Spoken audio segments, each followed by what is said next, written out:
Recently, I tried Voidbreaker, which is a very cool innovative roguelike shooter that bases on interesting mechanic of combining models on weapons and a large amount of situations where you can kill enemies in different ways. And in this video, I will tell you about my overall impression and whether we should wait for this game to release. Let's begin. The first thing you wanna know about new game is how it is played and is it fun. Voidbreaker seems to not be very different from hundreds of other shooters, but that's only on the first look. The roguelike component of it is also very important and plays a crucial role in progressing further.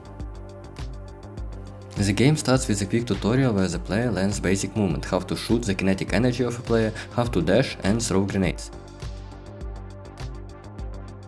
In that moment, also this monument explains to us that we agreed or somehow got into a testing program, where there are thousands of trapped people minds that repeat combat cycles in order to upgrade their abilities and help to develop a perfect fighting unit. After that, there is a mini version of Complete Run, where at the end in one of the chests we find and apply a corrupted model, which later on appears to be a remnant of the memories of other trapped human. He tells us the main deal on how everything is set here, and also that he almost found a way out from this. He failed, but we might succeed. So after that, we cooperate with him to try to break free.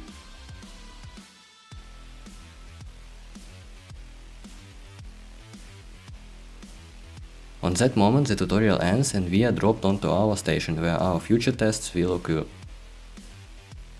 Firstly, you may choose one of the weapons that will be like the base of your build, which can be later improved by mods. In demo, there are only two weapons, a pistol and an assault rifle, but it's not hard to imagine which other guns might be added later, but perhaps developer can surprise us, who knows.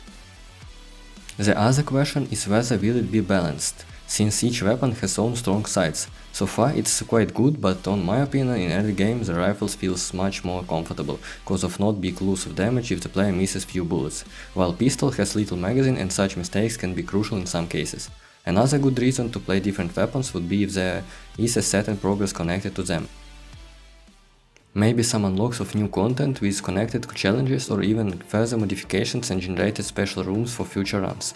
It will be nice if developer adds something of this. After that you are thrown onto the map with few islands, connected by slidable rails, from what I can make a conclusion that our character either has a robotic body or a very modern equipment. Not that it matters much, but just a thought. Cause I don't think regular human can slide on these metal lines that easy and fast without any of this. So,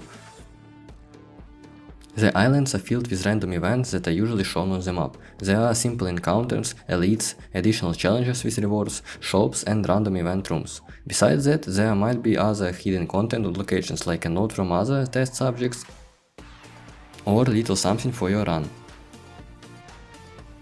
There isn't much lore in the game yet, but let's come back to the main scene in demos, which is gameplay.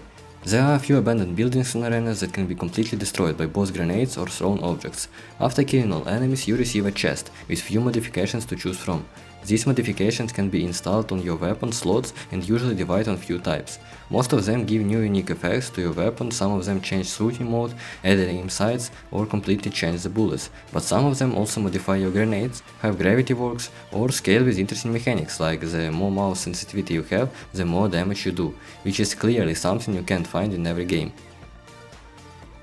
The last type of modifications I wanna talk about is those that unlock new slots, that allows you to do even crazier combinations, and those that allow to activate effects of adjacent modifications few times, which in separate scenarios can really break the game. This is the most interesting part of the game.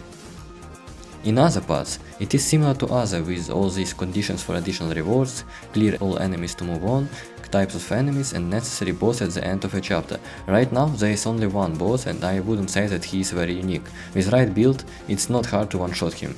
The only difference is that he is flying and it's hard to hit him with slow flying projectiles. Both his and mini-boss as attack aren't hard to dodge, if you don't forget that you have a dash.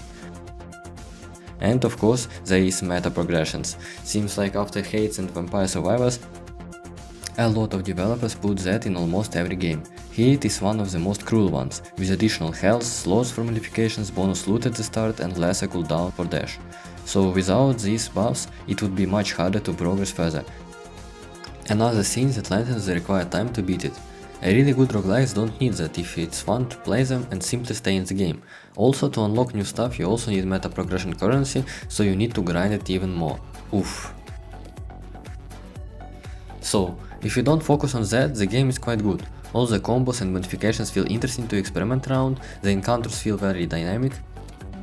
I really hope the developer will make other chapters look unique and with both environments and enemies, maybe new mechanics on them. It's an incredible result, especially in graphics for solo developer, so we will see how it turns out, in some far other time. Thank you for your time, if you liked it, see you soon.